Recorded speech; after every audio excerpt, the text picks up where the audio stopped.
Shalom, selamat pagi bagi kita semua. Semoga saudara dan juga saya dalam keadaan sehat dan dalam lindungan Tuhan.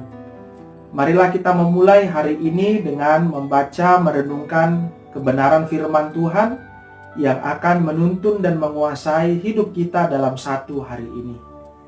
Firman Tuhan pada hari ini tertulis dalam Ulangan 19 ayat 14. Demikian firman Tuhan. Janganlah menggeser batas tanah sesamamu yang telah ditetapkan oleh orang-orang dahulu di dalam milik pusaka yang akan kau miliki di negeri yang diberikan Tuhan Allahmu kepadamu untuk menjadi milikmu. Demikian pembacaan firman Tuhan.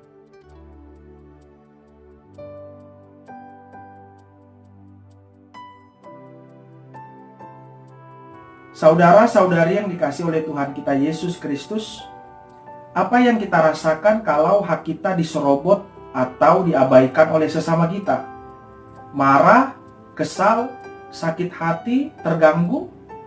Demikian jugalah yang dirasakan oleh sesama kita kalau kita menyerobot atau mengabaikan hak sesama kita. Dalam ruang lingkup kecil, misalnya menyerobot antrian dalam suatu barisan, menerobos lampu rambu lalu lintas, atau menyela orang yang sedang berbicara. Dalam ruang lingkup yang lebih besar, misalnya korupsi, membunuh, menyerobot tanah atau harta orang lain, selingkuh, main hakim sendiri. Tuhan Allah, Sang Pencipta segala sesuatu sejak awal menciptakan dengan keteraturan dan semua ciptaannya baik adanya. Sehingga penting bagi Allah untuk mengatur hak-hak sesama manusia agar keteraturan dan kebaikan itu boleh terus terjaga. Demikian halnya dalam urusan batas tanah. Ketika zaman umat Tuhan dalam Ulangan 19 ayat 14 ini. Umat Israel diperintah oleh Tuhan untuk tidak menggeser batu penanda batas tanah, sehingga hak atau bagian tanah setiap orang terlindungi dalam ketetapan firman Tuhan. Dan dalam terang firman Tuhan, masing-masing orang mengetahui dan menghargai hak sesama manusia, termasuk urusan tanah. Tuhan menghendaki umatnya berlaku adil.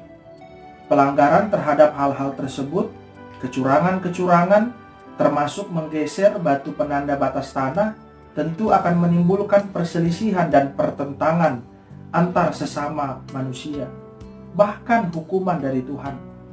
Dalam Amsal 22 ayat 8 dikatakan, orang yang menabur kecurangan akan menuai bencana, dan tongkat amarahnya akan habis binasa.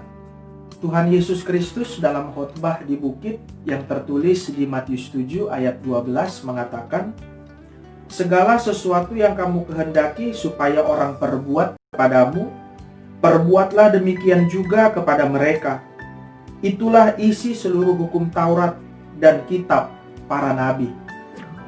Oleh karena itu, saudara-saudari yang dikasihi oleh Tuhan kita Yesus Kristus, marilah kita berlaku adil, menghargai hak setiap orang.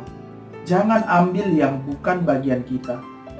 Kendati terbuka peluang bagi setiap orang untuk mengambil hak orang lain dengan menghalalkan berbagai macam cara, tapi bagi orang percaya, pengikut Yesus Kristus, kita dipanggil oleh Tuhan untuk menghargai hak sesama manusia, berlaku adil dalam setiap kondisi kehidupan. Marilah kita berdoa. Terima kasih ya Tuhan karena Engkau mengingatkan kami para pengikut-Mu untuk mengetahui dan juga menghargai hak-hak setiap orang. Kuatkan kami, ingatkan kami untuk senantiasa melakukannya. Terpujilah Engkau di dalam Kristus Yesus, kami berdoa kepadamu. Amin.